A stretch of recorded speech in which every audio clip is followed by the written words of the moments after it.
Hey everybody, and welcome back to the hey PixelJunkies podcast. Episode 151. It is 151. I'm one of your hosts, Adam. Freaking out. I'm Aaron. 151? And More like 150 fun. Oh man, I saw that coming. Prepare for a fun show. I feel like Andrew's this too week.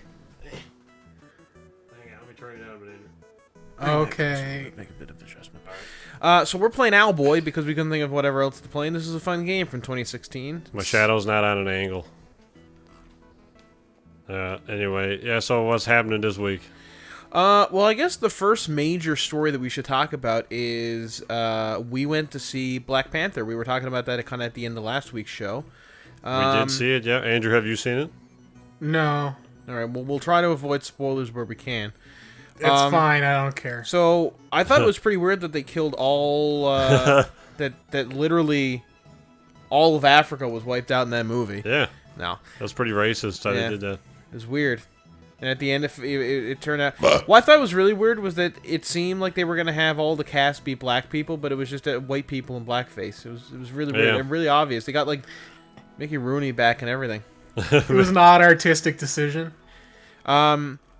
Anyway, it was a good movie, I thought. Not the best Marvel movie, not the worst, kind of in the middle. I would equate it to, like, I don't know, like an Ant-Man. Like, yeah, it was very... It felt Ant-Man in the same way that it was, like, in the same universe and acknowledges the same that universe, but... Largely a self-contained story. Yeah, it's very on its own, very much on its own. Or like Spider-Man in a way, although even Spider-Man had more of a larger role. Yeah. Everyone's saying that this is the best Marvel movie they've ever made, and that this is the and it's the the most important. And I don't know about that.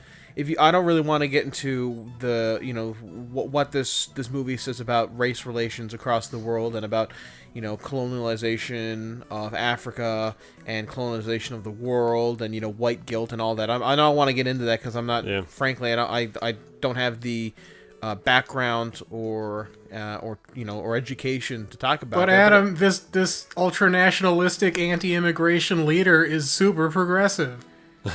Well, yeah, but anyway, getting beyond that, as a movie, it was all right. The action scenes, I mean, it's pretty much your box standard Marvel movie in terms of its structure.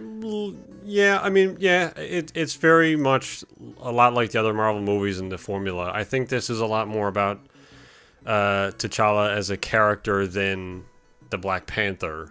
Yes, it's a lot more about who he is and like what his responsibilities are than it is a superhero movie. Yeah, it's got action scenes in it, and they're all right. They're pretty good, yeah, but they're kind of few and far between. Although the one at the beginning because there's three major action pieces in this movie. There's a fight at the beginning where he's literally, it's the thing where it's setting up the power of the Black Panther, where he's fighting a bunch of mercenaries or militiamen. I can't remember who it is. He's basically saving a bunch of women from mercenaries. Then there's a second one where he is attempting to take down one of the villains of the movie in Korea. And then there's the final battle. That's probably the best one, I think, actually. That is the best one. And then there's the final battle at the end of the movie, which I don't want to spoil. And that one's all right. The one at the beginning is not as good as the others, because I found there was a lot of shaky cam, and which was very weird, because the rest of the movie didn't really have that. I think that was done like on purpose to kind of make Black Panther seem a bit more menacing. Because they don't really show him a whole lot in that scene. It's kind of just like... It's more from, like, the terrorist perspective of, like, what the hell is happening. Yeah. And, I mean, fair enough, but there was better ways to get that across. Yeah. I mean, my favorite example of doing that would be 28 Days Later, at the end of the movie, where the main character is trying to take down the British Army dudes who have gone completely rogue. And the way they shoot him as kind of just, like, this, like, shadow in the distance is really, really funny. I don't know. It's just funny. Sorry, it's really great. I'm not really paying attention. It's been a long week. I'm really tired. It's definitely worth seeing. I think it does more for the Marvel universe as a whole than it does a lot of the other standalone movies, and probably more so for me, that was more interesting than the Black Panther storyline, because it's not that it's not interesting, but it's kind of, even though he's only briefly in Civil War, they kind of establish what it is, and we've known about Wakanda before, so now everybody. It does tackle some new themes, and it does a great job with them, but I kind of just liked how they fit Wakanda into the MCU. Does it pick up where Civil War left off? Kind of. Yeah, it's like 2 weeks later or something like that. Yeah, it's not very long afterwards. Yeah. There's a I mean, everybody in the movie acts really well, and I think standouts would be Andy Serkis as and Maz Kanata. And Maz Kanata, she was good as well. Lupita Nyong'o. But I Why mean, do they have to shoehorn Maz into fucking everything? I mean, everyone did a really good job. But I think my favorite was Andy Serkis. I mean, he's just he's like, I know what he's like in real life. Not personally, obviously, but I've seen a lot of. You're going to the left there. Oh, what? I don't know what he's doing. I've seen a lot of his like personal interviews and videos and stuff, and he seems like a very quiet, like he's a quiet, smart dude who's very kind of civil and reserved. But in this movie, I don't know why he jumped off the edge there. Yeah. He's such a lunatic in this movie. He's great. Yeah. He's a great character. Oh yeah, he's definitely playing like,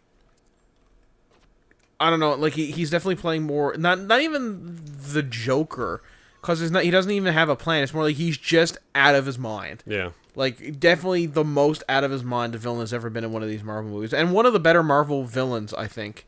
Are you talking about Andy Serkis? Yeah. I love Andy Serkis. He could release a movie that's just an hour and a half of him shitting on a floor, and I'd probably enjoy it. Probably, man. He does a great job in this. And he was probably... Even though he's kind of like he's not a major Marvel character, I think he probably is one of the more interesting villains that have been in the movies. I've only kind of really thought of that now, but he's certainly up there for me in terms of like, Marvel's had a lot of villains. Not very many of them are memorable. I think for me the most memorable are Loki, Ultron, and what was his name? The dude from Civil War. Oh my God, why can't I remember his name? What? Oh, Civil War. Oh my God, why Count? He's a count in the. I gotta look this up. I can't remember. Daniel Bruhl. Yeah. I can't remember his name. Yeah, I thought he was good in that. I thought he was a good villain. Too bad we can't remember his name.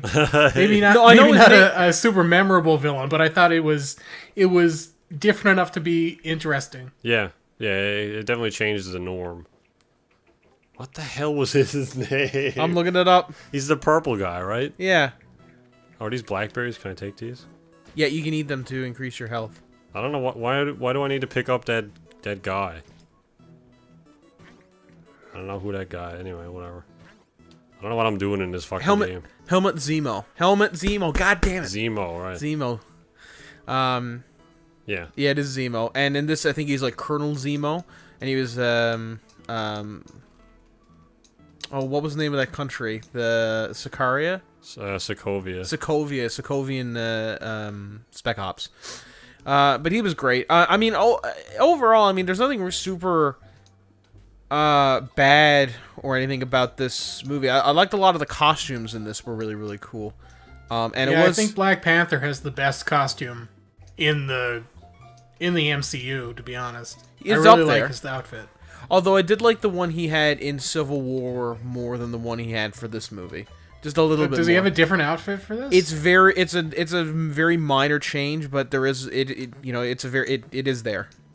I think it's cool. It is cool. The change is cool. Yeah. I just prefer the other one a little bit more, but I'm glad they changed. I mean, Iron Man changes up. It's just it has a characteristic. Like the new suit has a characteristic about it. I won't say what it is for spoilery reasons, but I know it like folds up into a necklace. Well, it's not even that for me. It's something else. But it's just like you can tell when you're fucked with the new suit. Like, yeah. And it's like I wouldn't want to face Black Panther. Well, at all, but particularly when you're like, you can see, you're like, oh shit. Yeah. Get away from him. Yeah. No, that was pretty cool. Yeah. I mean, I don't really have anything else to say about the movie. I will say the villain of this movie, not Dr. Claw, but there's a kind of a secondary villain. Is it Doctor? No, is he a doctor? No, he's just Claw. His name is Claw. Yeah. But I'm gonna call him Dr. Claw now because why not? But there's a villain. There's a secondary villain in this movie, and I'm not a huge fan of the villain myself. Like, he's just kind of an average kind of villain, but I like how he's portrayed in this film, because he's a villain who's from the streets of New York City. It's almost Michael another B. Jordan, right? Oh yeah. What's that? It's Michael B. Jordan. Oh yeah. It's almost another Zemo in a way. Yeah, and he's very much, but he's got this swagger to him, and the way the guy acts him is amazing. Like, it's just such a great portrayal of this villain, of a kind of just standard villain for Marvel. I mean, he does do some good stuff, but just the way he's portrayed is is really good. Soundtrack was all right. I actually didn't notice much of the soundtrack. Yeah, a lot of it was very kind of like trappy hip-hop stuff mixed with orchestral, and in some cases it worked. In others, I felt like it was offbeat. They do that thing that they do for every African and Middle East movie, where the movie begins, and I looked over at somebody in the movie theater as it begins, because it begins as like Black Panther. And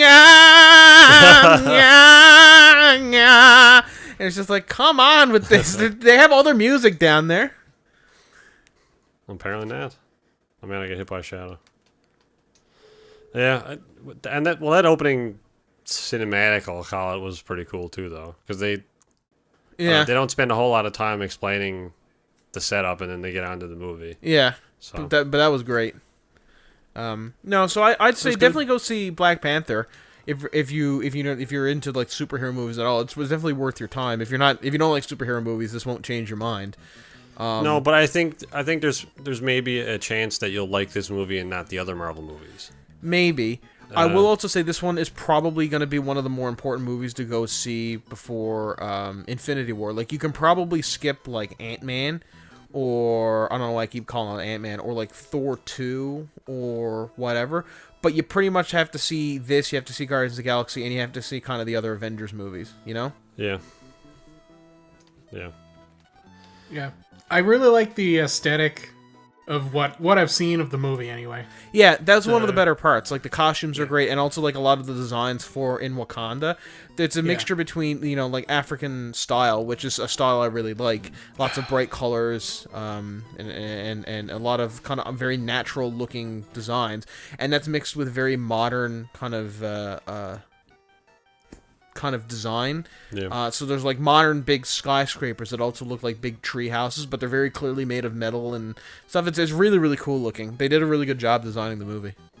So I suppose we should move on to probably the next big thing that kind of has been talked about this week, in terms of video games. And so a couple of weeks ago, I'm sure everybody's aware, there was that horrible shooting in Orlando, where 17 kids were killed by this fucking asshole. I'm not even gonna say his name because he doesn't. I don't want to, I don't want to give him any more publicity than he already has. And he, I think you got to shoot those, Aaron. How do I shoot? You got to summon the guy to you. Oh, how do I summon him? Should they just like shut down Orlando at this point? Well, wasn't it? Was it in Orlando? I thought it was just in Florida somewhere. I think it was near you said Fort Orlando. Lauderdale. Yeah. Anyway, I don't want to talk about the tragedy because that's not the point of the conversation we're having. Obviously, this sparked another round of debates with respect to gun violence and gun control, and in America there's a big debate, and I think in the rest of the world everyone else like. Where everyone else says, yeah, obviously civilians should not have access to AR-15s with 40-round magazines, underslung grenade launchers, bump stocks, and suppressors. I mean, that's a given. The States is like, I need that for self-defense, because, all the Mexicans are getting over Trump's wall or whatever. And so there is a senator in Rhode Island, and his name is Robert Nardolio. the 3rd, I think. Hang on. Yeah, I think it's Nardolio. Forgive me if I'm mispronouncing that. And he's introducing a bill, or he plans to introduce a bill that would add a tax to or adult-rated video games sold in the United States. That would increase the cost of video games, I think, by 10%. So a $60 game would then cost $66. And then the proceeds of that tax would then be funneled into a program that would help mental health, or that would help support mental health care in American schools, so that troubled teens can get the help that they deserve. And I'm all for getting people with mental health or mental wellness issues the help that they need. I'm not going to debate that. But what I think is stupid is this guy saying that violent video games are the cause of the major shootings that have gone on in the States in the last number of years. Which, first off, I want to point out that this guy and another senator who's kind of supporting the idea, who's from Kentucky, are both either on the payroll of the NRA or are widely praised and approved by the NRA. So, they're not being super... they kind of have a political agenda with this one. But not only that, it's stupid because... One, many studies have been done that have found no links between violent media whatsoever and an increase of shootings in schools.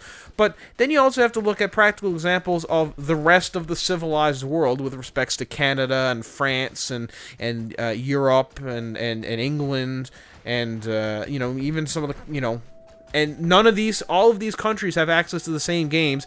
Canada has access to the same video games as America does. I mean, we got to pay more for them, but that's just because the dollar sucks. But, we don't have mass shootings all the time, but I should tell you what we don't have. We also don't have access to AR-15s with 40-round magazines and bump stocks. Yep. So, I mean, that's the answer right there, is that, if you want to talk about what's causing all the gun violence in America, it's guns, not violent video games. I don't care what your debate is. That is the primary, or what your argument is. That is the primary cause, And it's stupid that they're talking about video games being the cause of this issue again, because that's what we went through in the 90s and the early 2000s, and nothing came of it then because it's fucking malarkey. Yeah. They're also blaming Hollywood. Trump has come out and said that maybe we should look at having a rating system for movies.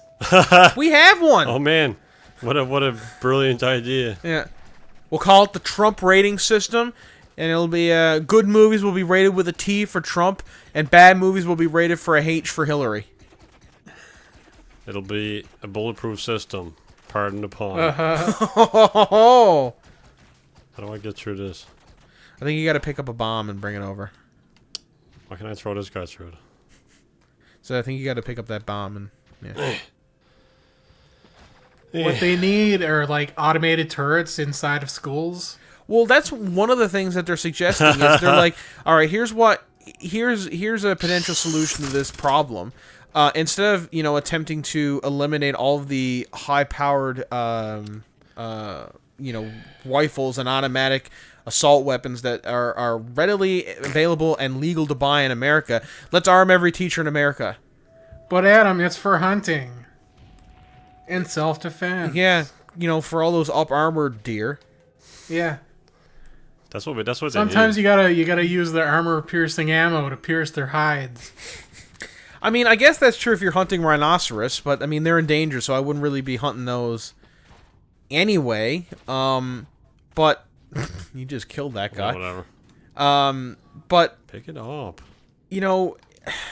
It's ridiculous. You gotta hunt with hollow point bullets. Sometimes you just gotta hunt with incendiary rounds.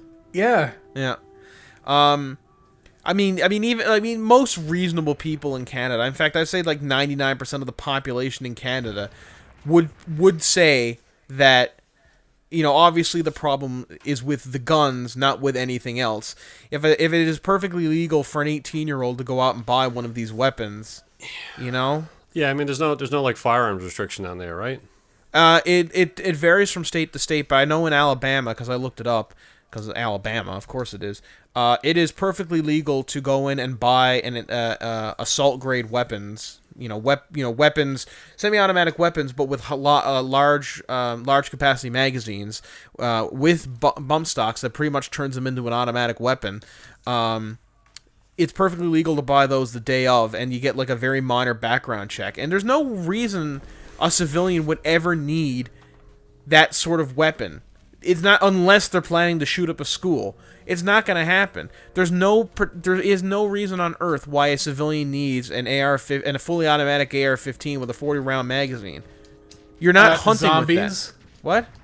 Zombies? I mean, I guess, but whenever zombies come, we'll cross that bridge when we get to it.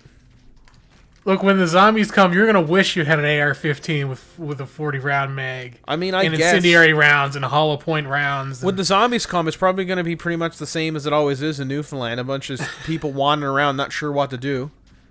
A bunch of old people. Bunch of old people waddling down the road, not knowing where they're going. Yeah. I don't know. So anyway, I just wanted to bring it up that this is obviously a completely ridiculous, bit of legislation that's been proposed by this senator from Rhode Island, and obviously this is never going to pass. This is a ludicrous thing, but what he's doing is he's trying to distract from the issue of gun violence. He's trying to say that or he's trying to kind of showcase that, oh, hey, we don't need to talk about gun control and gun bonds because that's not the issue here. The issue is all the violent video games, of course. And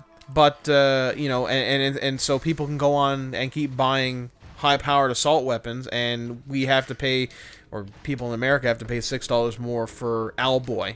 Because, obviously this game, super violent, you're shooting people, that's clearly going to make you want to go up and shoot up a school, right? Yeah. I can't wait to kill people now. I feel like there are a lot of religious organizations that get money from the government that the pool of money for those healthcare services should probably come from. What do you mean? I didn't explain that well. No. So stop funding church and start funding mental health programs. Well, to be fair, the government isn't funding church, but most churches are tax exempt. Yeah, yeah. So, okay, we'll tax the churches. I probably should have said that. Yeah. I mean, tax the hell out of churches. I mean, you could do that. That would work really well. Another thing you could do is start to tax the 1% and businesses and use that to pay for mental health programs.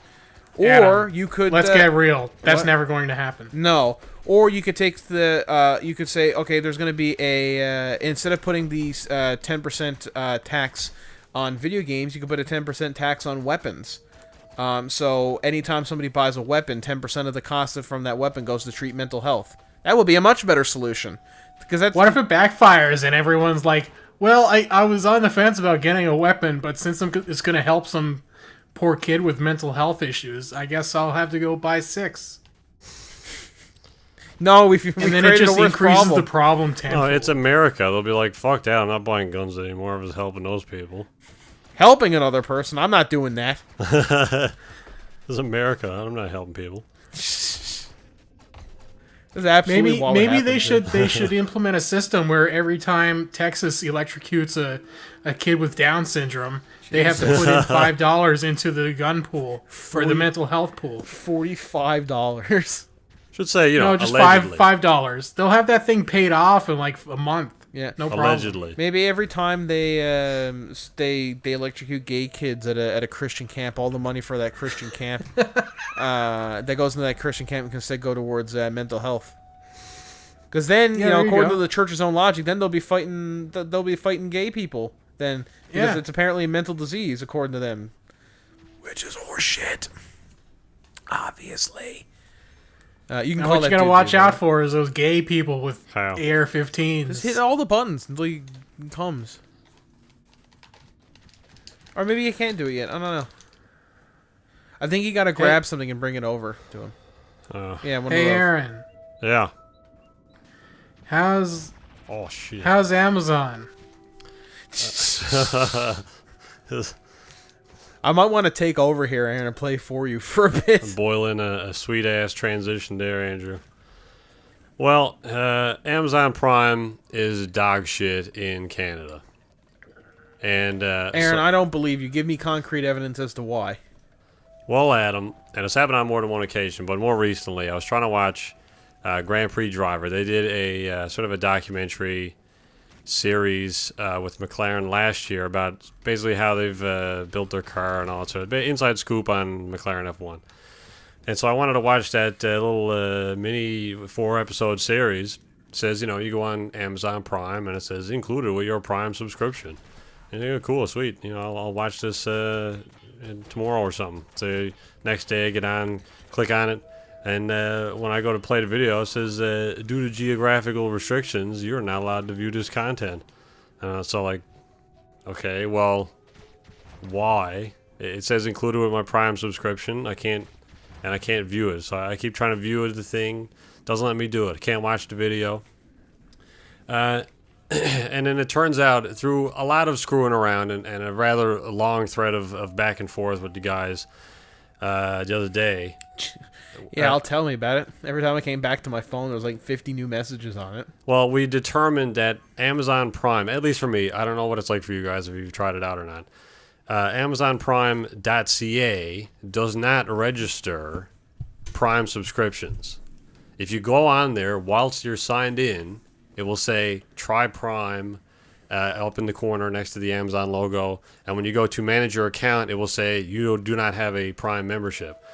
And so any Prime benefits on the .ca website do not count. If you try to sign up, you'll just sign in. And if you try to actually go and pay for the thing, it'll say you just don't have an account. It won't let you do anything. If you go to the .com website, it says you have Prime. It lets you use all your Prime benefits and do all that nonsense.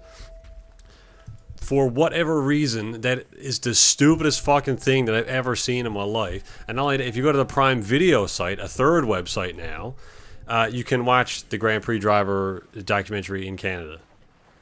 And it's no different. You need to sign Same fucking account. They have 3 different sites that are involved with video. How did he get down here? There are 3 different sites that you need that Amazon uses to watch Amazon Prime content, and you can only watch certain Amazon Prime content on one of those services. It'd be like if there was Netflix, Netflix.ca, and then Netflix, I don't know, like Netflix Watcher, and in order to get access to Jessica Jones Season 2, you had to go on Netflix Watcher. That's stupid. It's worth noting as well that the Grand Prix Driver miniseries is a Prime original. They made it.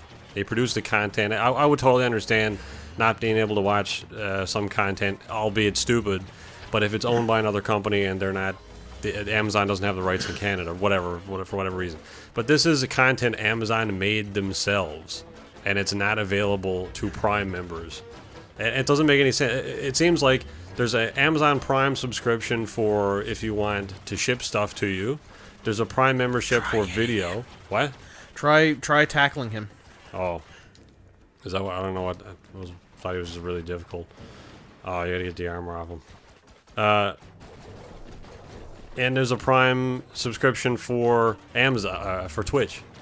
So it's like, why are there so many different fucking things? It seems so dumb. Like, stop calling stuff Prime if there's like no crossover, apparently. So. You gotta. So when his armor's off, you gotta shoot him. Then why can't I attack him still? Because that's stunning him. It's not. You need the gun to do damage. Anyway, it's a broken service, Amazon. You really gotta fucking figure out some sort of consistency with your platform. There. It's not like Amazon is a small company. You know, like Amazon is a fairly big company when it comes to anything. I mean, they're the largest shipping company on the planet. They're the only one kind of worth a damn. I mean, USP is all right, but I mean, Amazon. You know, if you're ordering something from online, you're pretty much ordering from Amazon, or you're taking a chance with your fucking credit card. Yeah, and they got a great service policy. I love their return policy and all that stuff. It's all good. They're a good company, but goddamn, the Prime stuff, you gotta fucking sort it out, man. Like Netflix exists. There's a better service. It's so dumb. Yeah. But I mean, I'm like a lot of Amazon. Like I've had some problems with that. There, except for the content. I was checking him. Except for the original content that comes from Amazon Prime and being able to access, Grand Tour or this F1 Drivers series or whatever, or the Tick, which I heard was pretty good. You have to, if there are no shipping benefits for getting Amazon Prime. Because if you have Amazon Prime, you can get shipping, that's way easier, and it's way quicker than anywhere else. And we're like, what about the Newfoundland? Oh, no, Newfoundland's actually going to take longer. Don't worry about it, though. It's good service, but sucks to be you. Yeah, the Prime benefits for shipping is dog shit. Like, you pay expedited shipping, like 10 times the amount. Why does he keep throwing them? 10 times the amount for shipping, and then it still takes just as long as the fucking regular shitty free shipping. Yeah. So what is even the point? I mean, I'm sure it's different if you live in, like, San Francisco or, like, Washington or somewhere like that, where, obviously you're going to have, you're closer to the fucking source. But, I mean, what is the point of paying for Prime if it's going to take just as long, it's fucking annoying. Yeah, I remember when I was ordering my 1080. God fucking damn it, check the dude! When I was ordering my 1080, a bunch of my American friends, I was telling them, like, yeah, I'll have my card next Friday. And they're like, what? A week? You gotta wait, like, a whole week for your fucking card? Where the fuck do you live? What kind of third world country are you at? You don't have it in 45 minutes? No, I mean, I'm pretty sure Dave got it delivered by drone or something. It's like, oh, man, I'm ordering this thing. Ding, dong. Oh, man, hang on. I'll be back. Yeah, but he lives in Orlando, so old Vero, 2 hours from Orlando. Yeah, gotta get away from all. He doesn't even live in Orlando. Well, what is Dave doing in Florida anyway? Gotta get away from the shootings now and then, man. Jesus. The drone is bulletproof. is programmed to dodge gunfire. Yeah, they're gonna have to do that for Florida. They have. Ground-to-air missiles or whatever. Ground-to-air missiles. Well, I mean, Florida's pretty much underwater now anyway, isn't it? Yeah, probably. What the fuck? This boss fight is bullshit. Yeah. You didn't hit him there, Aaron. So, anyway. Kingdom Come Deliverance... What? Kingdom Come Deliverance is racist AF. Why? Is it, though? Come on, Aaron. You know it is. If a game doesn't have any people of color in it, it is super racist. All right, I forgot. Henry's black. What about a game that features only black people and has no white people in it? Or Asians? Black Panther. Fuck is that? There were white people in that. No, there weren't. Okay. Martin Freeman's not white.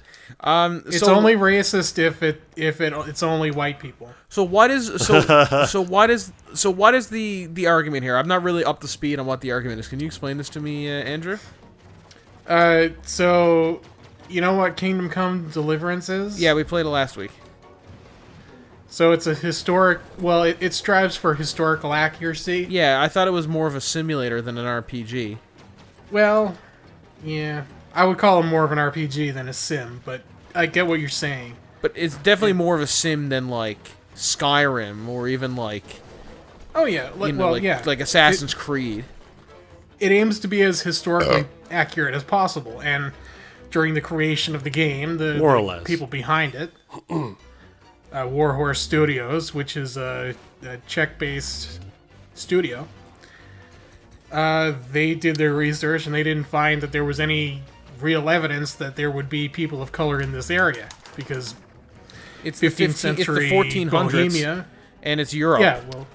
1403 Bohemia. It's like an inland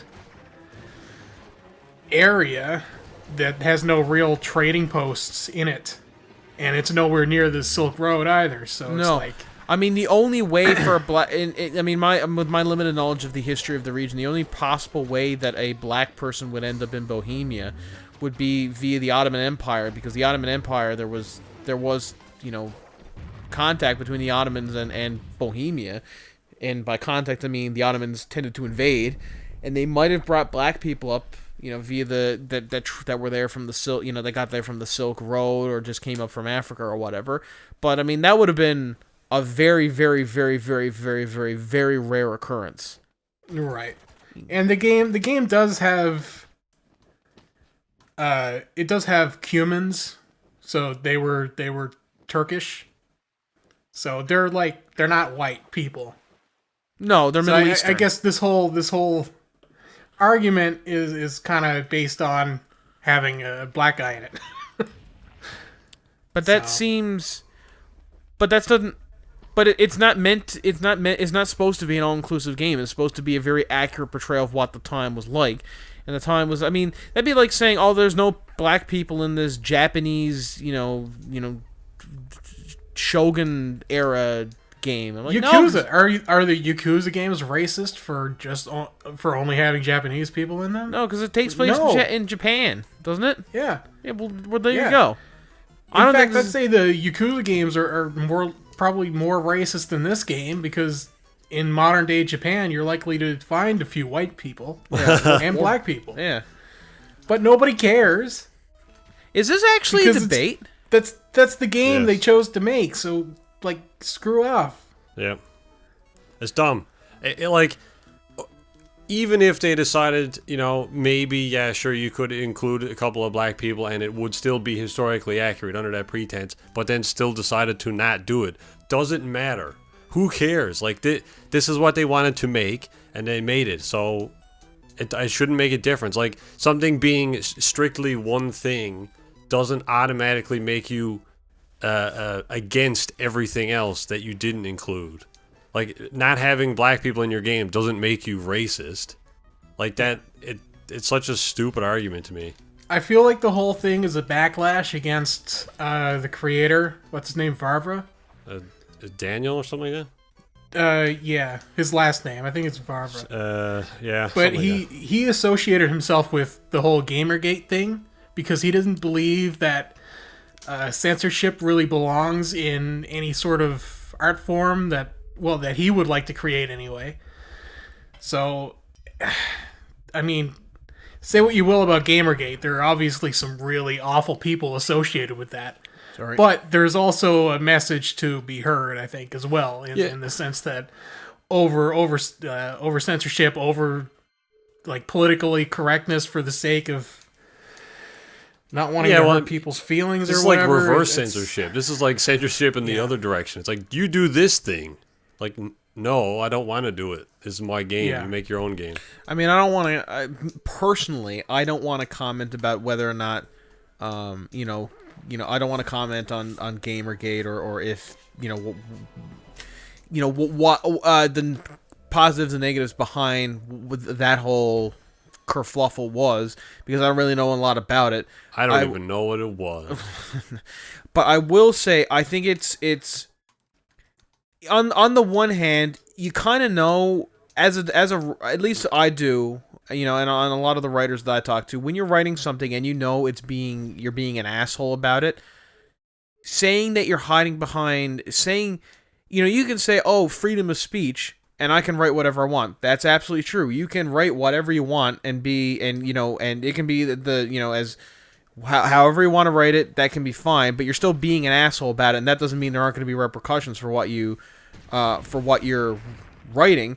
At the same time, I don't think that we can really have a standard when it comes to any form of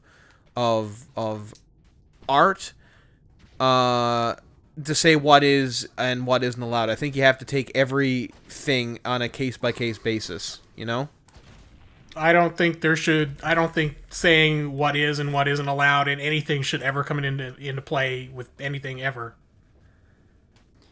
Yeah, I mean, nobody should have the right to tell somebody else what they should make.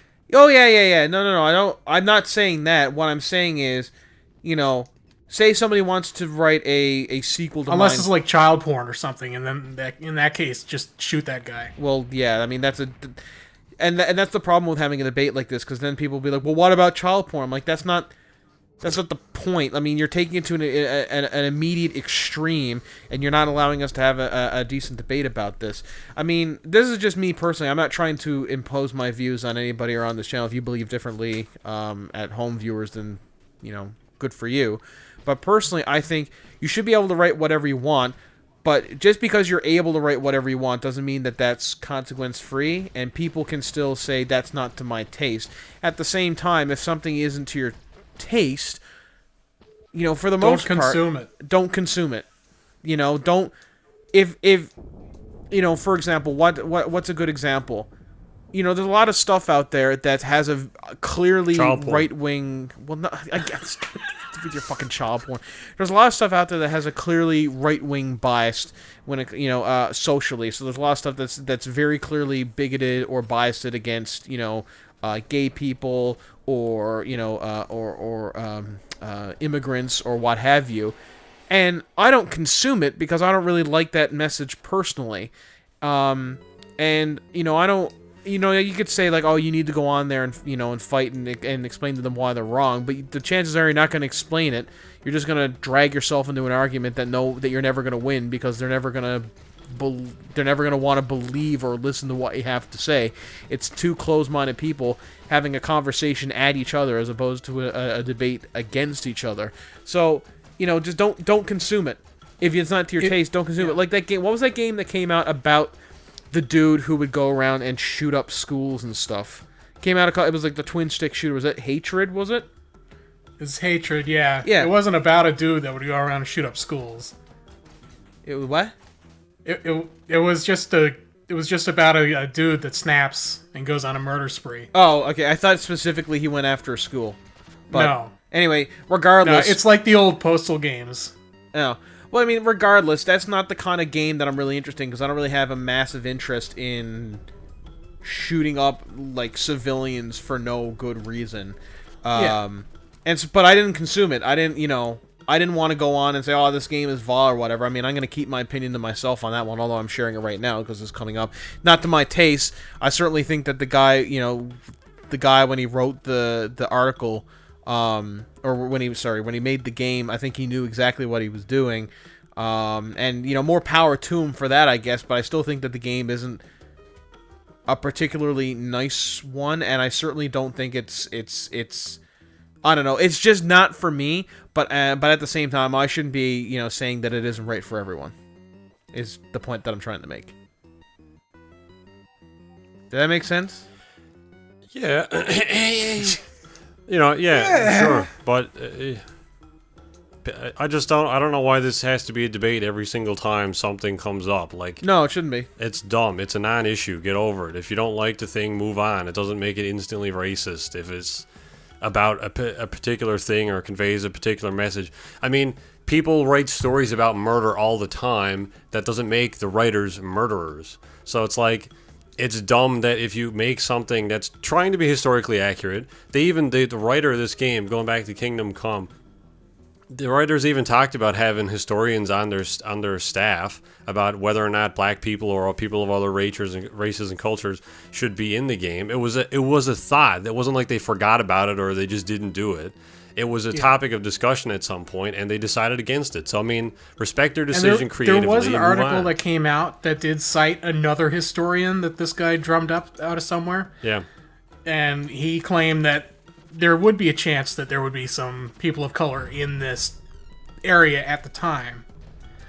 But then it's like that historian's word against another historian. Yeah, that's just an argument between historians. Like, this guy said one thing, and it just so happened that this guy's opinion is the one that mattered. So, get over it and move on. It's a dumb argument. Yeah, I mean, in this particular case, I want to, again, from what I've been told about the situation, I want to think that the developer isn't being racist. In fact, I'm pretty sure they aren't, and they were more going for realism and decided not to portray something in a game that's supposed to be an accurate kind of representation of what it was like to live in that part of the world at that time. And instead of and they wanted to do that accurately, and that meant no people of a certain color, because there's no Asians in there either. Let's not forget that. There's nobody from China or whatever. But nobody Where seems the frig to be... my Asian brothers at? Jesus Christ. But, you know, it seems nobody's, you know... And there would be an equally good a chance for Asian people or people of Asian descent to be in Bohemia at that time as there would be for black people. Maybe a little bit less, but I mean the Silk Road was very much active at that time. They could have made it as far east as as far west, as Bohemia. I don't know the history of the region all that well. I have looked at it, but I'm not an expert by any means. Adam, where am I going? I can't remember this part. I think you got to go to one of the houses. Do you remember where that is? It in there? I don't know if I can go in here. Anyway, whatever. You keep talking. Anyway, it's basically just the Czech Republic. Yeah.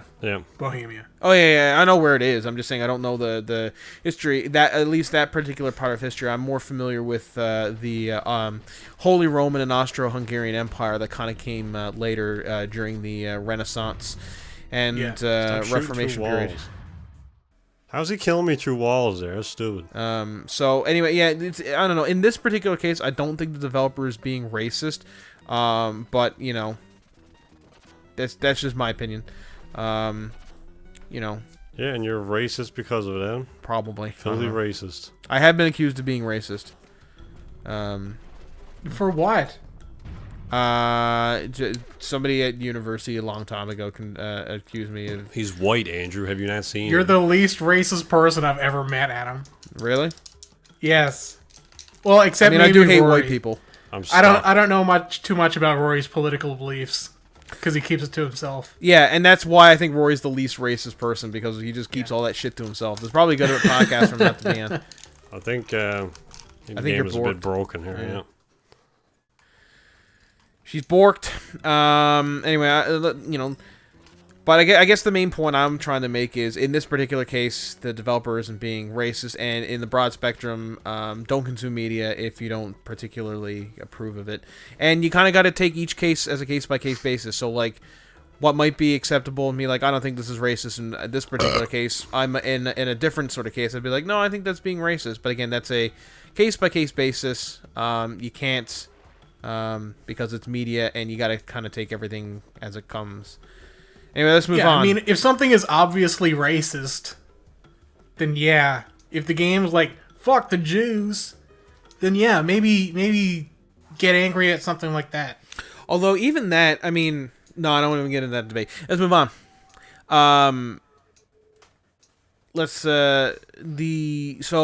I want an Auschwitz game. Anyway, moving on. Christ. Oh my god. Christ. I was going to say that anti-Semitism at that time in Europe was at a pretty all-time high. So, and that's something I don't really want to talk about, but I mean, a portrayal of racism in games, does that make the developers racist for portraying racism? No, that's not what I meant when I said what I said. I meant, like, if the game's message is fuck the Jews. Oh yeah. I see what you're saying. Yeah. Not the fact that it's portraying characters that are anti-Semites. Yeah. Because I think you really could, like you're saying, you could create a cool, maybe not a cool, but a very immersive world in that. Well, I mean, racism is such a prevalent, and unfortunately, racism is such a prevalent aspect of human culture. Is that to have a game, or to have a game that's kind of that wants to be realistic and represent, you know, true, or wants to be really kind of gritty and realistic in that way. Racism is a good way of portraying that, because obviously there's people going to be treating other people differently. Like, there's racism in Mass Effect, where Batarians hate humans, and Turians don't really like them either, at least, you know, for the most part. And you've got that Terra Firma group in the first game, and Cerberus and the rest of them. Is that really racism though? It was more speciesism, I guess. Like, there's a line between. Oh man. Well, I mean, to wrap this up. The racism is like just like the absolute loathing of a particular race of individuals for the sake of not liking them. Because if you just dislike somebody because maybe that culture betrayed you at some point in the past, that isn't then racism because you have a history together. That's just like hatred. I guess, but it's also saying that that would be like saying Nazis. I don't even want to get into the debate. It's like saying humans hate, or Batarians or whatever you said, hate humans because they're humans, or Batarians hate humans because humans killed a bunch of their people. Yeah, okay. And then my response to that is like, yeah, but not every human killed every one of their people. You know, only some humans did that. But at the same time, it's hard to get over that level of hatred. Yeah, and I guess it's still discriminatory. At some point, that distills into like just a loathing for them as a group, and I guess that turns into racism. But can you cut all this, by the way? We're kind of getting off there. No, I think it's fine. It's a non-issue. Like, if there's malice behind it, then yes. But obviously, the problem is determining whether or not there is malice behind it. Yeah, and that's actually a really good point. That's kind of what I was trying to get at, but you explained a lot better than I did. I think there is a malice behind some things. Like, when you look at Stick of Truth, for example, there's racism in that game, and it's used as humor. And like, one of the major quests in that game is you have to go around and arrest all the black people in town just for being black. But that doesn't make the creators racist by pointing out racism in American society, and Canadian too. Let's not forget that. Yeah. But there's no malice behind it, and if there is malice, it's towards the people who are exhibiting these behaviors in real life. It's not towards the race. Yeah. It's towards the people who are racist. So, there we go. Let's move on. What's the next topic? Assassin's Creed Origins released the Discovery Tour mode.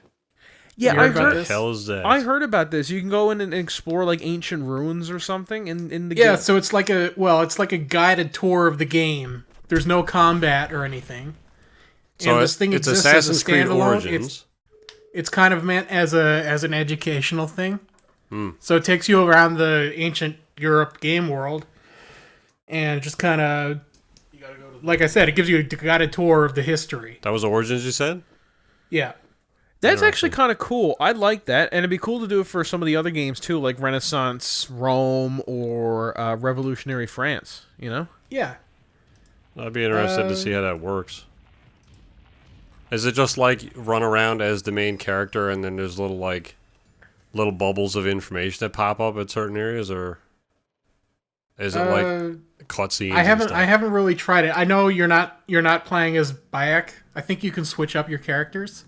Okay. I think it's guided, so like in the section about Julius Caesar, you'll probably play as Julius Caesar. Oh, right. Okay. Spoiler alert: he dies at the end. Well, yeah. I mean, he dies. It was a while ago. No, but I mean, he pretty much. Everyone knows Et tu, Brute. So here's something else though.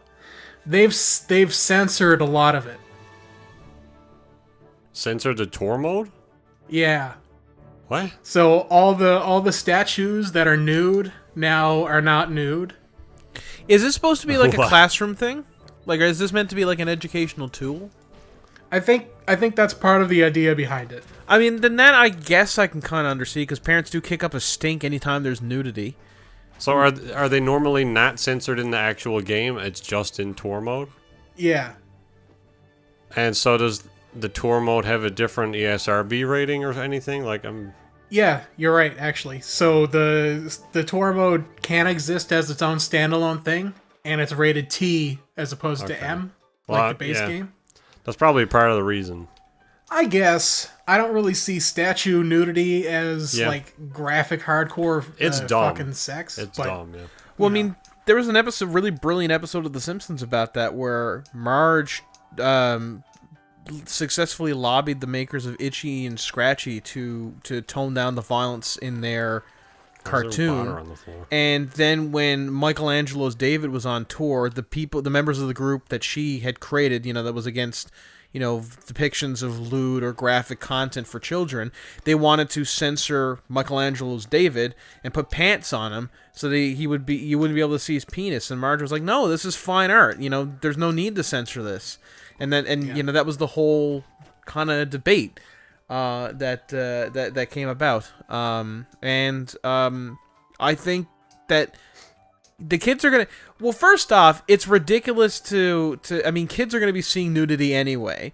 But there is a difference between pornographic, a girl's spread eagle getting attacked by, the weapon to surpass Metal Gear, or some dude going at a sex robot or whatever. These 4 penises on this back wall here. Yeah, or a piece of contemporary a piece of historical art, a statue or or any kind of sculpture or relief or even pottery, that depicts nudity, because that wasn't designed to be erotic. It was designed to be artistic, and I think that it's ridiculous that they would censor that. Yeah. Plus, those ancient Egyptians loved their nudity. I mean, who doesn't love their nudity? Yeah. So, as you can probably guess, there's been a bit of a backlash against this. Ubisoft released a statement. Discovery Tour was created to offer the maximum amount of people from various ages and cultural backgrounds the ability to visit the long-lost world of ancient Egypt and learn about its history. We worked hand in hand with educators and academic institutions to tailor the content to be suited for every audience, including younger students, taking into account cultural sensitivities that can be different from one country to another. Okay, that's fine, and I certainly think that there's something to that. But why not, instead of banning them outright from the game, why not have an option that you can turn it on and off? Yeah. So instead of having, I agree with you. So say, do you want censored content or not? Here's what happens when you censor content. All of these statues will be taken out of the game, and there will be no reference to any of these materials. Or you can leave the censored content on for a more accurate experience if you think that you can handle it, or don't hit that yellow ball there, or if you think that your kids can handle it, or if they're an appropriate age. I agree with you. This should be an option. Yeah. I don't have an issue with the statues being censored for like classroom purposes. Yeah, but I guess the problem is if there's an option to censor it, then the rating still remains M. Yeah, and I think what's going to have to happen here is if you're using discovery mode in the base game, then you have the option to uncensor the statues. But if you're playing the standalone, you're probably shit out of luck. Yeah. I think you gotta go to the left. One thing to add to this, though, statues aside, Ubisoft has also redrawn a bunch of assets to make them less sexist. What do you mean? So instead of just covering up the tits and the dicks, for example, they've redrawn art on a vase to include both sexes. I mean, so the description here is here both girls and boys are shown attending a class given by the rhetoricians of the era. The team made the choice to show both genders attending class within the context of the game world. Even though it is historically inaccurate, the team felt it was not necessary to prioritize historical sexism over inclusive gameplay. But the point of the thing is to, the whole point of this is to is to accurately portray what it was like, living during that times, wasn't it? That's the whole point of this discovery thing. Yeah, but that would be historically sexist. Yes, because history is sexist. And here's the thing, ignoring that is actually more detrimental to, at least in my opinion. Again, I'm not a gender studies major or anything like that, so, but I would like to think that instead of attempting to forget our past, we should be like, no, our past, there was sexism, and a lot of sexism, and a lot of racism, and we can't just go around erasing what is uncomfortable about our past. We need to embrace these uncomfortable truths and learn from them. That's the point of history, that we can learn from our mistakes and be like, okay, yes, clearly it's very stupid to exclude an entire class of people just based upon their sexuality or sex. Sorry. as opposed to saying, "Oh, don't worry about it." For all of time, women and men were treated equally. Then what was all that fuss going on in the 20s and 40s and 60s? Oh, don't worry about that. They were just, I don't know. That doesn't matter. There was no reason for women to be debating back then, I suppose. Nothing historically significant happened in those times because women and men were always equal. Yeah, so what part of history do they display to you if they ignore the sexism and, like, all the bad parts? It's like, oh man, this is the pyramids. A bunch of buddies got together on the weekend and built them. Yeah. All I know is some of the art assets have been changed. I don't think they're gonna do wide sweeping changes like there was no slavery back then. That would be pretty ridiculous. And it's kind of widely known and established that Egypt was built on slaves. Yeah. Yeah. But more importantly, slaves that included black, white, Asian, and female and male. But here's the thing: if they had left that detail in about like, oh, this shows some students going to class or whatever, would anybody have batted an eye? No. They've drawn attention to an issue that didn't need to have, that wouldn't have been an issue. Well, actually, clearly somebody did bat an eye because it's changed. I guess, yes, but I think that was done preemptively because I feel this could totally be a thing that would happen. Like, all males or females painted performing sexual acts on vase in Assassin's Creed is racist. Like, headlines everywhere, like this friggin' Kingdom Come thing that we're talking about. Yeah, but I mean, like, if we're talking about the Assassin's Creed, if we're talking about the actual game Assassin's Creed Origins, and we're like, oh yeah, no, we can't have any playable women characters or even significant female characters in that game at all because, for whatever reason. That's a bit extreme because you're talking about a fictionalized telling of a historical period that takes a lot of liberties with history. But from what I can tell, this Discovery thing is supposed to be an accurate representation of what life was supposed to be like at the time for educational purposes. And the assumption that sexism didn't exist at these times is only hurting, is only, that's a detriment. That's not... Yeah. It completely goes against the whole purpose of this thing. Yes. A little bit, yeah. It's dumb. I don't know, when did people lose their good... Oh, it's the devil's anus. When did people lose their good good common sense and immediately descend to the worst possible assumptions about things? When we stopped having to fight for food. I guess. But like when I mean, I don't know. Have you been to the grocery store lately, Aaron? When we're talking about history, you should portray history as accurate as possible because that's how you get things like, what's a good example? Thomas Edison. Thomas Edison attempted to rewrite history in order to make himself appear greater than he was. Christopher Columbus attempted to rewrite history to make himself seem better than he was, and it didn't. And it took a long time for historians to be like, actually, Christopher Columbus was a bit of a dick. When we kind of get right down to it, he killed a lot of people.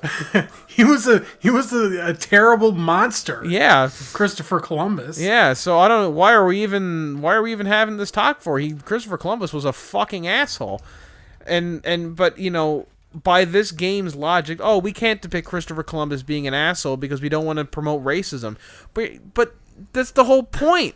The whole point is to portray Christopher Columbus as an asshole so we don't do it in the future. Like, hey, check out this Christopher Columbus dude. He's a right dick, he is. Don't be like him, kids. Don't enslave thousands of natives in order to make, I don't know what the fuck he was doing, in order to basically create your own mini empire in the new world. Yeah, don't do that because that'll make you seem like a right dick. I don't know, that whole thing seems ridiculous to me, and I hope not that I'm doubting you, Andrew, but I'm hoping that that's more of a rumor and not an actual story. But even though I know, I've got a picture right here. All right, whatever. Anyway, it's dumb. What else? I feel like most people with good common sense and with good,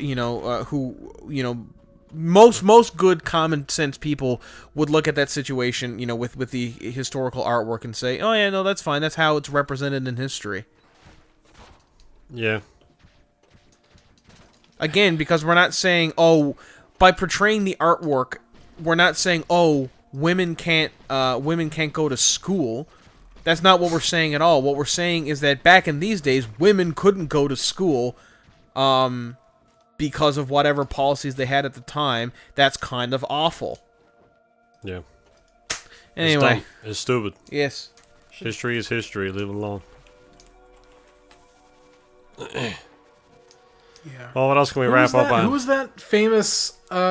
she was... Skater girl? She said, "See you later, girl." No, in Alexandria before the Great Fire. That. I mean, I know. Do you know? She was a teacher. There was a movie about her. Oh, yes. I forget her name. Yeah, hang on. Let me look it up. Again, my starts with an A, I'm pretty sure. Alexandria. You got it. Anyway, that would be a cool maybe not like a centerpiece for future Assassin's Creed content, but it would be an interesting maybe a side set piece or something like that. I don't know. Although that probably takes place a few hundred years after ECO. Yeah. So when you're looking up Alexandria teacher, make sure you put in historical, because you'll get into a woman who was impregnated by one of her students if you just type up Alexandria teacher. Sweet. Hypatia. Yeah, I just got that there. Oh, there you go. Yeah. And it's getting new DLC or something. Did you mention that already? Owlboy? No, Assassin's Creed. Oh. Yeah, so she died in 415 AD, which was like 400 years after Kingdom Come, yeah. By the way, after ACO. Just to kind of if anybody's interested at home at interesting female historical figures, I highly recommend you check out the website rejecteddisneyprincesses.com, that showcases really cool women in history that most of whom I've never either never heard before or didn't know the full story of. And you get everything from like Old West gangsters to you got to use that bomb. Oh no, you don't. Never mind. Old West gangsters to suffragettes to princesses. And a lot of these women were like 900% badass. So I highly recommend you go on, and they're short little kind of online web comics that showcase these women's lives, and they don't shy away from like some of them and this woman was a fucking asshole because she killed a lot of people because she was a pirate, but at the same time it kind of showcases women in history that haven't normally been showcased or weren't as popular as historical figure as male contemporaries. So I highly recommend you go check it out. They're not, from what I've been able to understand, Jesus, you killed him. They're not 100% accurate, but it's definitely a good place to start, and certainly it's very acceptable if you just have a casual interest in history. But if you want further reading, you can go ahead and do further reading about these figures. I'm picturing Ayn Rand as the least popular Disney princess. I mean, you're not wrong. You're not wrong. No, she's a genuinely awful human being. Oh, not the country. Okay. What? You said Iran. Oh. No, Ayn Rand. Who? Ayn Rand was a philosopher who came up whatever. I'm pretty sure it's Ayn. A-Y-N. I thought it was Ayn. I've heard it. It doesn't matter. Well, it does, because I've always said Ayn. Maybe it's Ann. I'm actually, now that you mention it, I'm sure you're correct, because the person I heard it from was Bender from Futurama, so, probably not the most accurate person to be getting your knowledge from, but whatever. I think you need to use that bomb on that big door. I can't get it up there, though. Before we move on from Assassin's Creed Origins, the next DLC, Curse of the Pharaohs, has been detailed somewhat, although it's been delayed a little bit as well. What's that about? Assassin's Creed stuff. I think they're going for a more supernatural sort of thing in this one. I guess not. Maybe not totally. Because wasn't there a Trial of the Gods thing that gave you new armor or whatever? Yeah. Was that any good? It was basically just boss fights against, Horus and the other Egyptian gods. Oh, right on. Yeah, it was just like a non-canon boss fight that rewarded you with some armor pieces or something. They look cool from what I saw. The armor pieces that you got. Yeah. It was except you had to wait. It was like the events in Destiny, where it's like it's a time-based thing. Public event or whatever. Yeah. So I didn't like that. You couldn't just do it whenever you wanted. Hey, we found it, Aaron. I did, yeah. So how regular were those events? I think once a week or once every 2 weeks. Oh, that's lame. Yeah. So, like, if it's not at your time zone at all, then you're just fucked. Well, no, it'd be open for a few days. It'd be open for, like, a weekend or a week or something. Yeah. But I think it was Anubis, Ra, and Horus, right? Yeah, I think so. I only did Anubis, I think. And then I was like, yeah, I'm good. I don't need to do anymore.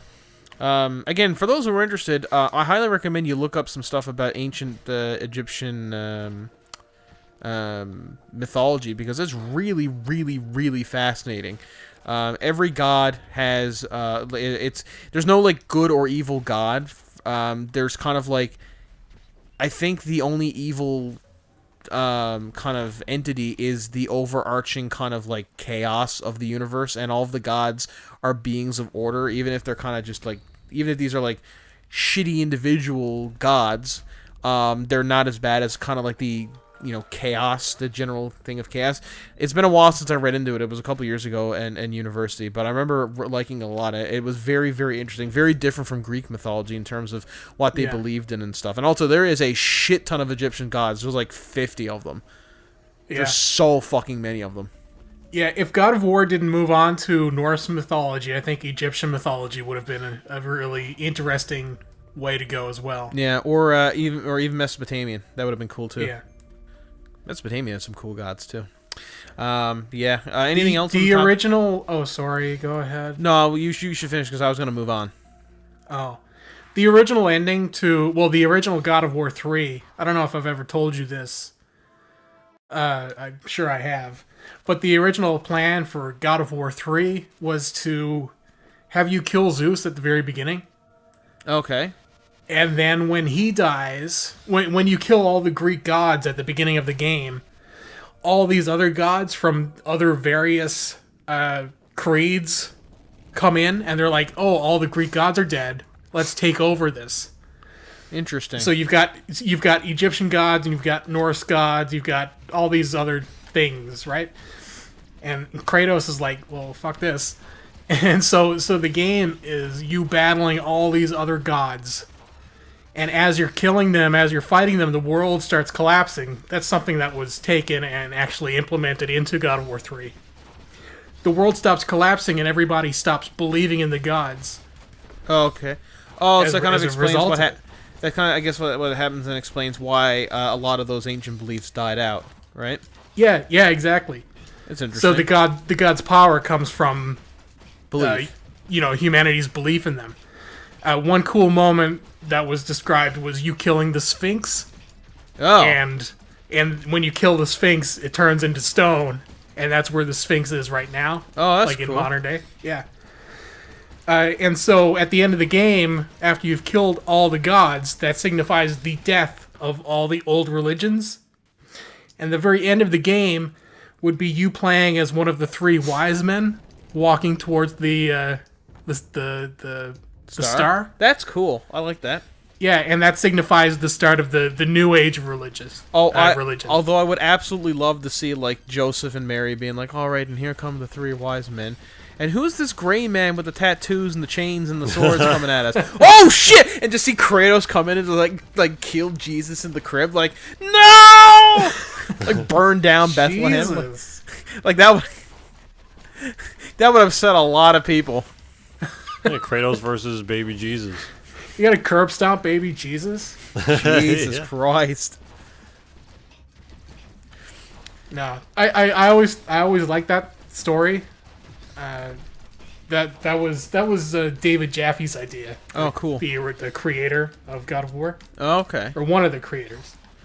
That's kind of like he moved on from God of War before the third one came out. Oh, I guess that's why there was the change. I mean, there was some cool stuff that happened in God of War 3, though. I mean, we got to fight Kronos. That was pretty cool. Oh yeah, absolutely. And the way the God of War 3 did end up being was great, and it left room for other games, right? Yeah. Because there really wouldn't be room for this new God Kratos of War would have series. killed literally all of them. Yeah. So I mean, you showed a video earlier the week, Andrew, that I was a big fan of, the death of Bungie, that was talking about how the rise of Bungie as a company and how it became this great community-driven company, and how it ended up becoming kind of what it is today under Activision, but certainly due to no small part of their own actions. And one of the things that was talked about in that game was, I forget the guy's name, but the head writer for Bungie at the time was working on for years on Destiny's. Yeah, thank you.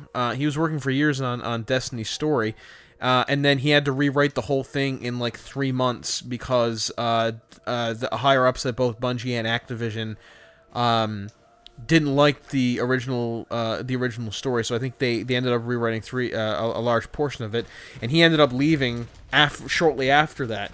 And I often wonder what could have been with Destiny, because when you look at Destiny, it's clear that, like, when you play the first Destiny, it is very clear that there was supposed to be a much more interesting story and a much more interesting mythology in this universe that he had built, and there are hints of that in the story that we got, but only hints. And I often wonder what could have been with Destiny had his story not been meddled with quite to the capacity that it was, because I'm sure he would have had to change some things in his story, because most stories, even once they're done their final draft of writing, they have to be changed slightly before they can be put in the video game form.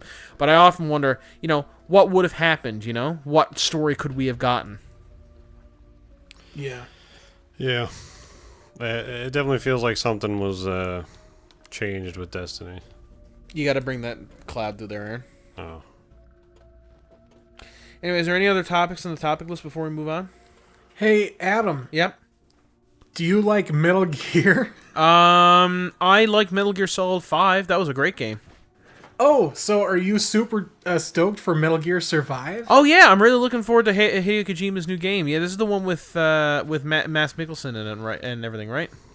No, you're thinking of Death Stranding. Oh, but I thought he made Metal Gear. Yeah, he was fired. Oh. Okay, well then who made this? Other people. Okay, so I guess it continues the story of Big Boss, or maybe it continues the story of Liquid. No. Oh, well, who do you play as? You play as some other guy in a non-canon alternate dimension with zombies. Anyway, that's it for the podcast. Is it seriously? Yes. I mean, I'm playing it up. I've heard of this before, and I've kind of read into the controversy. This whole thing to me seemed like a money-grabbing, stupid decision from the get-go. If you want a second character save, it costs $10. What? Yep.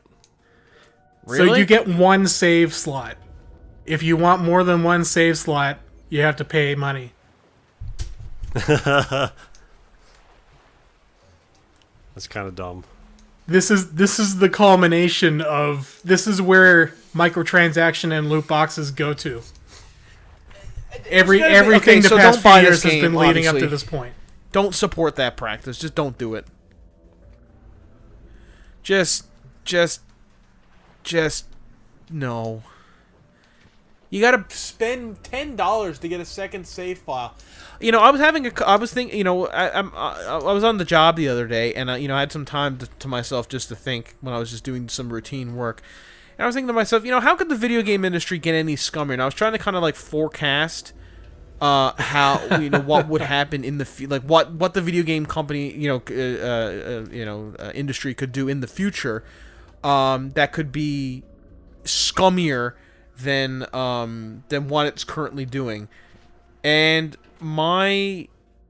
And what I came up with was like, well, what they could do is they could do something with interest rates. So instead of just paying a flat out cost for microtransactions, they could pay instead of doing that. What instead they would do is you say, okay, so you don't spend $5 right away. You get the microtransactions for free, but then you have to pay 6% interest annually on them as long as you use them. Like that has to be the crown. That would have to be it, right? I did not consider paying for saves because I don't know. Maybe I just was too innocent, and I was like, they'd never do something that fucking greedy, would they? Well, it's not. I don't think it's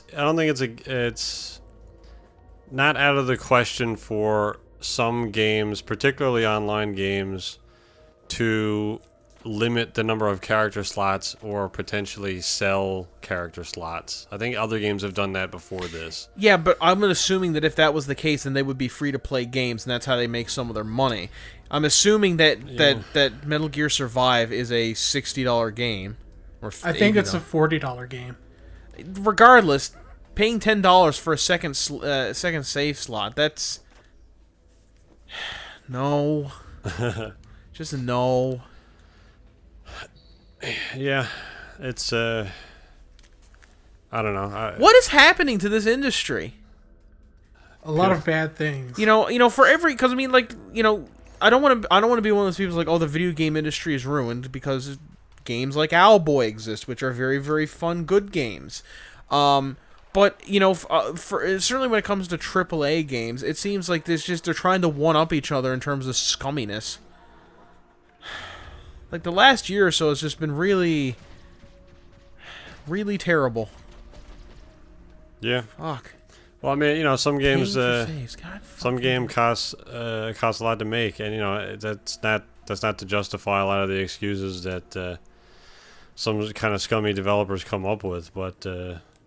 Yeah, and it's more than it used to be. So. Yes, and I'm not saying that video games obviously don't cost a lot to make, but if you're Konami, one of the biggest you used to be one of the biggest video game companies ever, and you cannot sell copies of your new Metal Gear game, and you cannot break even on that Metal Gear game without having to charge $10 for an extra save, then frankly get out of this business because you're not succeeding, because there are other games out there that don't do that, that seem to be making their money back just fine. So maybe you're just terrible at business. Yep. Because I mean, look at like Monster Hunter is an online game. You get 3 saves with that. 3. Wow. That's good value. That's good value right there. Oh God, you're depressing me so hard. Jesus, has any of you? I'm assuming none of you guys have played it yet. Played what? No, there is a beta out right now, but I haven't played it. Are you going to? Man, I don't know. I really don't have any interest in it. I mean, neither do I. It just seems to be kind of a generic, kind of, you know, like crafting survival, you know, online game. It seems incredibly grindy. Now that I haven't seen, I didn't know that. I just assumed that it was more kind of that it was just kind of more. Is it grindy because is it pay to win? Does it have microtransactions? Konami is insistent that it's not pay to win. Does it have microtransactions? Konami's insistent. Well, yeah. You gotta pay $10 to save your game. Of course, it has microtransactions. Can we end this podcast? Well, I mean, it's just like the modern memory card. Remember when you had to pay to save back in the day? Yeah, but you got more than one save off of it. And not many. It only gave you 8 megabytes. Yeah, but that was still more than at the time that, you know. I don't know. I was just thinking the other day, because, you know, people are saying, oh, microtransactions are terrible. And I was like, you know, university is just microtransactions for life. Food is just microtransactions. You know, paying for groceries is microtransactions for life. Yeah. And then that got me really depressed, so I didn't want to talk about it no more. But why does microtransactions as a word have that connotation? I don't know. It was more just a fun little thought experiment. It's fun. It's fun being depressed. Yeah. I love it. Fuck that guy, Michael Transactions. What an asshole. Yeah. He got all kinds of money now, though. I think you're overthinking this puzzle. Am I? Can you just go through the wall? Hey, so Final Fantasy 15 on PC will be out soon. Oh man, so you too can enjoy. You buy it. What? So you too can enjoy everyone's favorite boring 4-piece boy band. Seriously, Final Fantasy 15, great combat, great world, great open world experience, fucking wretched story. Well, actually, I don't even know if it's just not even wretched. Fucking boring story with boring characters. I was not invested in that story whatsoever. Say what you will about Final Fantasy X. I mean, it was fucking ludicrous story, absolutely ludicrous. But at least shit was, at least there was some stuff going on in that game that was interesting. You know, it wasn't Auron just. Was a cool character. Who? Auron? Oh yeah, he was great. That sounded like sarcasm, but it wasn't. Yeah. Yeah, he was good. But I mean, in this game, I mean, the 4 characters, there's Noctis, and another one's name is Ignis, and that's it. I can't remember any others because they made no impact. And there's a part in the game where I'm sitting down, and one of the characters is like, hey, Noctis, can I talk to you? And they're having this, like, big heart-to-heart moment. And, I'm like, I don't know, these characters haven't really done anything. You've got Noctis, Ignis, Prompto, and Gladiolus. Oh, yes. How could I forget Gladiolus? Gladiolus, give me the radiolus or whatever. Raviolus. I don't know. It's from SpongeBob. Ravioli, give me the formioli. Oh. Man, my favorite episode. Oh, it's imitation crabs. It's when Plankton creates a robotic Mr. Krabs suit in order to steal the Krabby Patty formula. It's a great episode. Season 2, I think. I know. We sound like you don't know, Aaron. I don't, actually. If you buy this on Steam, you get the Half-Life cosplay stuff with it. So you can run around in your What, they mail you a suit. costume or something? Yeah, you can wear a costume that makes you look like Gordon Freeman, and you can hit stuff with a crowbar. Half-Life 3. Confirmed. Jesus Christ, that joke's sold and overplayed. Can you cut me saying that joke? I don't want to say. Damn it. No censorship here. Yeah. I mean, I said this before, but I heard a rumor that they're planning to remake or like do a sequel to Final Fantasy 15, Final Fantasy 15 2, and it's gonna be a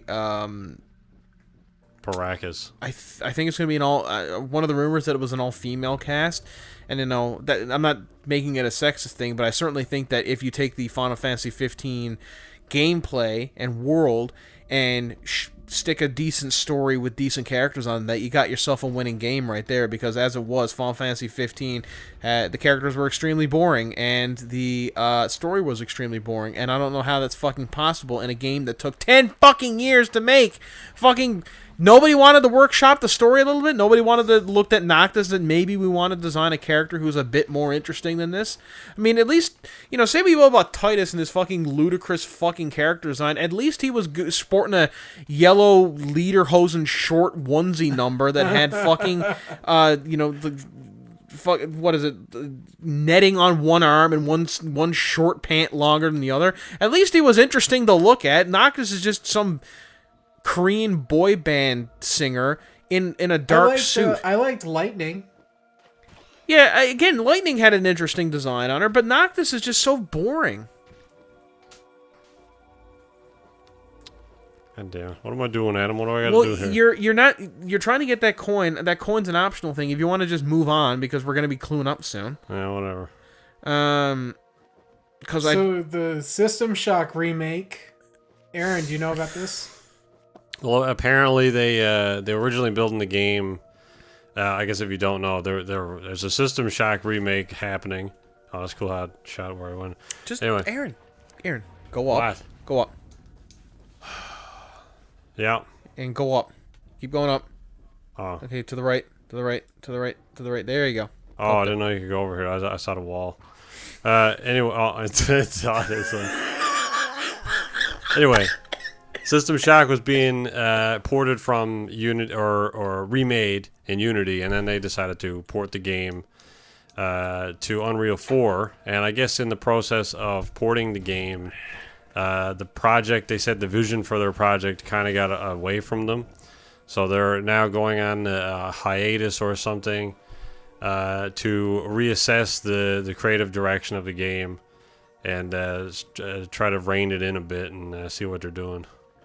So whether or not that means we spend all the Kickstarter money and the game's never coming out, or we're actually like looking at this creatively to see what the hell's going on, well, I guess we'll find out when it doesn't come out. Well, I hope it's not the case that they've wasted all the Kickstarter money. So hang on, can you go over that story? So what happened to the money? We don't know what happened to the money directly, but they were remaking System Shock, a really old PC game, on Unity, and then they ported it to Unreal 4, or we're in the process of porting it to Unreal 4. Why didn't they stick using Unity? I guess a lot more graphical options, I guess, or avenues that maybe it was easier to code in or something, or I don't know. That's a creative decision that they didn't really disclose the full reasoning. I mean, fair enough, I guess. That's kind of a kick in the balls to anybody who backed that particular title. Yeah, I don't know. Did you back it, Andrew? No, I don't think so. I mean, I played the demo, and that was pretty fun. But maybe when they started coding in Shodan in Unity, they actually created Shodan. They were like, "Oh shit!" and they had to change to shut it down. Yeah, maybe. My fingers shape the clay, or whatever the fuck she says. I don't know. I never played it. I'll play it when it comes out. Never. Hey, Adam. Mm-hmm. Do you enjoy a bit of Full Metal Alchemist? I do. Full Metal Alchemist is one of my favorite animes, and it's one of the few animes that I'll actually prefer the dub to the sub. It is just a really great anime, and the sub is really good too. But the dub in particular has really great voice acting. What do you ask? Are you excited for a live action version of it? No, I didn't like the live action version. In fact, I couldn't finish it. Oh, is it already out? Yeah, it's on Netflix. The first episode, I don't know if it's going to be... It's a movie, but I think the first... I don't know if it's divided into several parts, but the first movie... How's it compared to Godzilla? What? That Godzilla show that you saw. Yeah, that also wasn't very good. It's just, I haven't seen a live action adaptation of an anime that was good at this point. Have you watched the Death Note? No, I haven't seen that one because I'm not a huge fan of Death Note. I couldn't. I tried watching it back in the day and I couldn't get into it. But maybe it's. I don't know. Maybe I should definitely try it again because it's Death Note. It's one of those kind of. It's one of those universally acclaimed mangas. So maybe I should try again. But I wasn't too massively fussed on it. Death Note has a really interesting concept. But by the end of the show, it just turns into Don't get spotted by them. I knew that you would think that, so I planned this trap. And then the other guy's like, I knew that you would know that and plant this trap, so I planted this other trap. And then the other guy's like, I knew that you would know that I planted the trap and that you would plant your own trap, so I didn't plant the trap originally. You can't fly? I think they can hear the sound of your wings, so don't fly. Yeah, well, that seems very characteristic of anime stuff. Yeah. I don't know. So, oh yeah, now they don't see me. Okay, right on. Oh, now they see me. Perfect. Yeah. Leg it. Legolas. Oh shit. This dumb. Anyway, that's the topic list. Goodbye.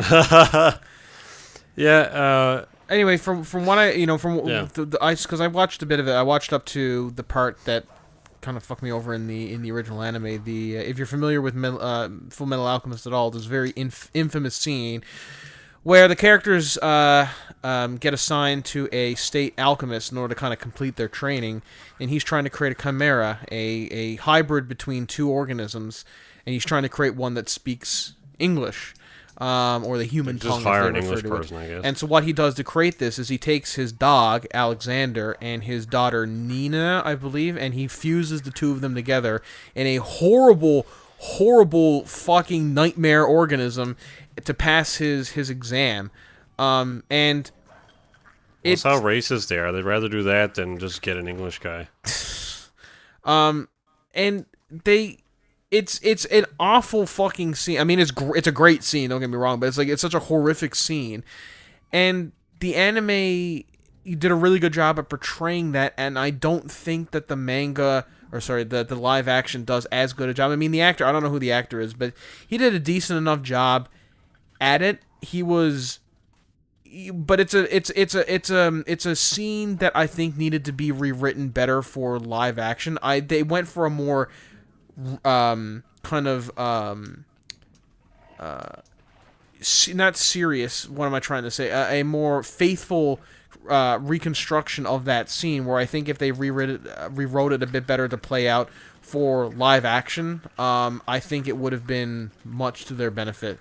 Because the scene is very tragic, but when it's played out by real people, and especially with the most horrendously CGI'd fucking dog you'll ever see in your life, it doesn't come across as sincere. It comes across as very campy. Where in the original anime, it comes across as very sincere. In this, it's campy, and it hurts the moment of the show, or it hurts the moment of the scene, and ultimately hurts the kind of theming of the show. And as that scene is one of the biggest moments in the show, I had to turn it off at that point, because it was, it just, I knew at that, because it wasn't really getting much of the characters, and at least in my opinion, it wasn't getting the characterization right up to that point, and that kind of confirmed that they really weren't doing that great a job. I mean, it was fine, I suppose, but the anime exists, so just go out and watch the anime. That's my recommendation. The anime is better. All right. Well, there you go. Turbo Long podcast this week. Yeah. And we tackle all the issues. This was a good podcast. We covered a lot of interesting topics. We did. Yeah. Yeah. Hopefully stuff will happen at some point in the future, so we can just be like, hey, there's a cool new trailer coming out for Red Dead. Look at that. They're shooting and hooting, twanging and banging. Bye, everyone. Complete with the can rattle. Oh, you're doing it, Aaron. Oh, There's an infinite amount of them. Yeah. Anyway, goodbye, everyone. 0 out of 10. Bye.